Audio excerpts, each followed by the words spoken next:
नमस्कार। आज हम लोग मान-अपमान के विषय में विचार करेंगे। मान-अपमान क्या है? कैसे हमारे लिए हितकर है या हानिकर है?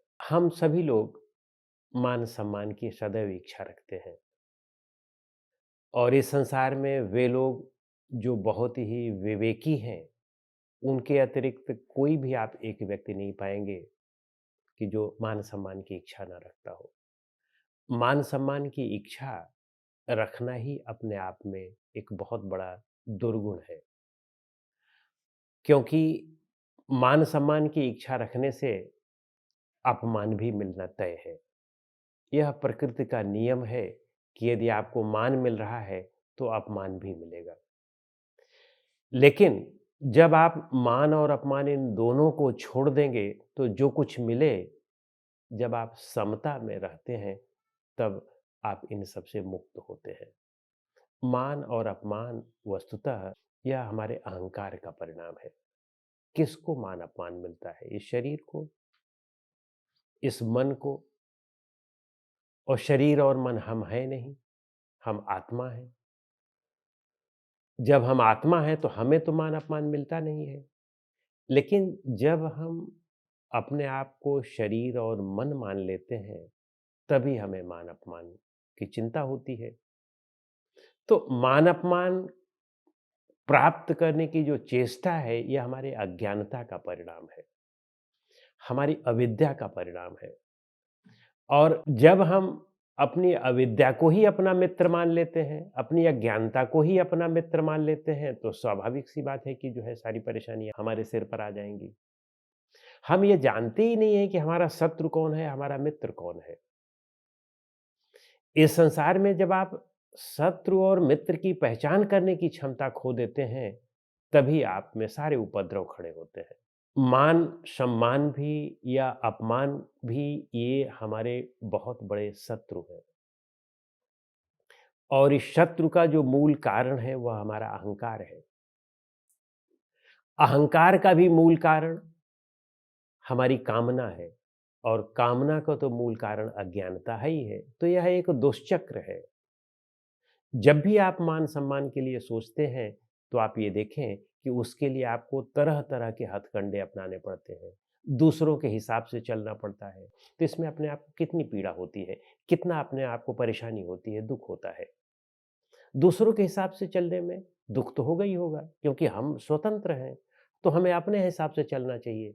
दूसरा क्या कहते हैं, क्या नहीं कहते हैं, यदि आप इसका विचार करने लगेंगे, तो आप कभी भी जो है स्थिर नहीं रह सकेंगे, सदैव फुटबॉल बने रहेंगे। कोई इस पैर से मार दिया तो उधर चले गए, उधर से किसी ने मार दिया तो उधर चले गए, बस इसी तरह से ठोकरें खाते रहेंगे। तो मान-सम्मान की इच्छा का परित्याग कर दें। मान-सम्मान की इच्छा का परित्याग ऐसे हो भी नहीं सकता है। पहले उसे आप समझें कि यह किस तरह से हमारे लिए नुकसानदायक है। मान-सम्मान हमें तब चाहिए होता है कि जब हम अपने आप को बड़ा मानते हैं, कि हम बड़े हैं, हम और सारे लोगों से श्रेष्ठ हैं या दूसरों को कमतर मानते हैं अपने आप से। कमतर मानते हैं तभी तो हमारा सम्मान करेगा ना भई, हम बड़े हैं, इसलिए हमारा सम्मान करो। तुम छोटे हो इसलिए तुम छोटे रहो।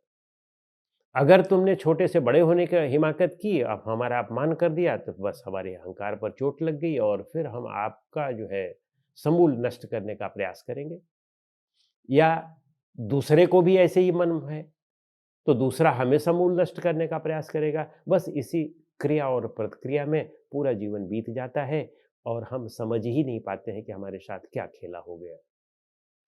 वास्तव में ये सारा खेला हमारे मन ने करवाया है। मन ही हमारा सबसे बड़ा शत्रु है, ये ध्यान रख लें। अशुद्ध मन ही सबसे बड़ा शत्रु है और शुद्ध मन ही सबसे बड़ा मित्र है। इसीलिए गीता में भी कहा गया और हर एक महान ग्रंथों में कहा गया है कि इसका परित्याग करें। यानी मन जो है वह हमारा शत्रु भी है, मित्र भी है। यदि मन जो है वह अशुद्ध है, अज्ञानता, कामनाओं से भरा हुआ है तो अशुद्ध है, तो हमें केवल दुःख और दुःख देगा। तो मान-सम्मान बहुत बड़ी पीड़ा देते हैं। इसकी इच्छा बहुत बड़ी पीड़ा देता है और अपमान तो उससे भी बड़ी पीड़ा देता है। तो जब मान-सम्मान आपको मिल रहा है, तो अपमान भी तो मिलेगा, उसको भी तो आपको लेना पड़ेगा। कौन लेगा उसको? तो इसलिए इन दोनों से यदि आप अपने आप को हटा लें, मान की इच्छा न करें, जब मान की ही आप इच्छा न करें, तो स्वाभाविक सी बात है कि कोई अपमान भी करेगा तो आपको कोई परेशानी नहीं होगी। जब इच्छा ही नहीं है किसी चीज़ की, तो आपको कहाँ से परेशानी होगी? अब आप ये कहें कि हम इच्छा का क्यों परित्याग करें? क्योंकि इच्छा ही आपकी सबसे बड़ी दुश्मन है, इसीलिए उसका परित्याग करना पड़ेगा। और एक बात ये है और दूसरा, इच्छा तो उसे करनी चाहिए जिसके पास चीज़ें ना हो। जिसके पास सब कुछ है वह इच्छा कर रहा है। यानी जिसके पास जिसके जेब में 1 किलो का हीरा रखा हो और फिर वह जगह-जगह भीख माँग रहा हो और कूड़ेदान पर घूर बिन रहा हो, कूड़ा बिन रहा हो, ऐसे व्यक्ति को जो है इच्छा करनी चाहिए। अब ये विचार करें कि ऐसा इच्छा करके आप क्या करेंगे? आप जो है चाहे जो कुछ चाहें वह कर सकते हैं। "कर बहिया बल आपनी छाण बिरानी आस, जा आँगन नदिया बहाए ताकस मरे पियास।"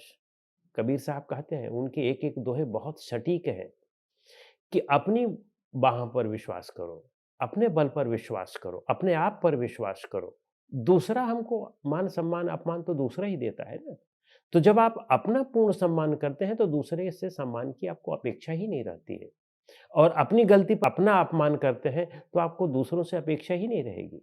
तो जब आप अपने शत्रु और मित्र को समझते हैं, अपनी अच्छी और गलती को समझते हैं, तब आप इससे मुक्त हो सकते हैं तभी, अन्यथा इससे मुक्त नहीं हो सकते हैं। तो इसलिए अपने आप को ठीक तरह से समझें और अपने शत्रु को और अपने मित्र को समझें। मान-सम्मान, हिंसा, झूठ, चोरी, फरेब ये सब आपके शत्रु हैं। इन शत्रुओं से बचने का प्रयास करें और इन सबसे बड़ा शत्रु तो हमारी कामना और हमारा अहंकार है, जो सबकी जड़ है। और उससे भी बड़ा शत्रु हमारी अविद्या है, अज्ञानता है। हम जानते नहीं कि हम कौन हैं। "काहे रे नलिनी तू कुम्भलानी, जिनके नाल सरोवर पानी।" यानी अगर कमलिनी मुरझा रही है और पानी में रहते हुए मुरझा रही है, हम दुखी हैं, इतना सब कुछ हमारे पास होते हुए भी हम दुखी हैं, यानी आत्मा जो सब चीज़ की जड़ है, सब चीज़ का मुख्य है, जहाँ से ही सब कुछ निकला हुआ है, वह हम स्वयं है, हमारे पास है और फिर भी हम दुखी हैं। मान-सम्मान की इच्छा रख रहे हैं, भय हो रहा है, क्रोध हो रहा है, तो इसका मतलब है कि हमसे ज़्यादा बेवकूफ़ कोई नहीं है, मूर्ख कोई नहीं है। तो इसलिए यदि अपनी मूर्खता को दूर करना है, अपने शत्रुओं पर विजय प्राप्त करना है, तो अपने आप को समझें, ध्यान करें, धारणा करें। अपने आप को समझने में यही सबसे बड़ी मुख्य चीज़ें अदा करते हैं। स्वाध्याय करें, सत्संग करें, साधुओं की संगत करें, लेकिन इसका ये मतलब नहीं है कि आप कठिन परिश्रम ना करें। खूब कठिन परिश्रम करें, एक दृढ़ संकल्प बनाएँ और खूब कठिन परिश्रम करें।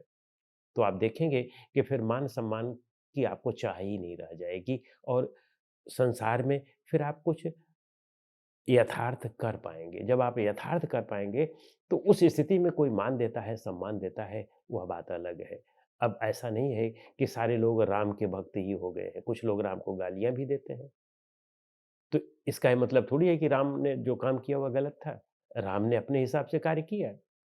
जो सत्य था वह उन्होंने जो समझा उस हिसाब से किया। इसी तरह से कृष्ण को देखो, मोहम्मद को देखें, ईसा को देखें, गांधी को देखें। तो कुछ लोग उनका आज भी अपमान करते हैं, गलत उनको बोलते हैं और सम्मान भी कुछ लोग करते हैं। तो सम्मान और अपमान पर मत जाएँ। क्या आप इस संसार में कर जाते हैं वह महत्वपूर्ण है और आप में वह शक्ति है करने की तो उसको कर जाइए। लोग मान-सम्मान देते रहेंगे या नहीं देंगे, वह उनकी अपनी मर्ज़ी है। लेकिन अपना तो आप खुद संतुष्टिपूर्वक जिएँगे, दूसरों के लिए कुछ कर तो सकेंगे। लोक कल्याण भी कर सकेंगे और अपना भी कल्याण कर सकेंगे। बस इसकी चिंता करें। नमस्कार।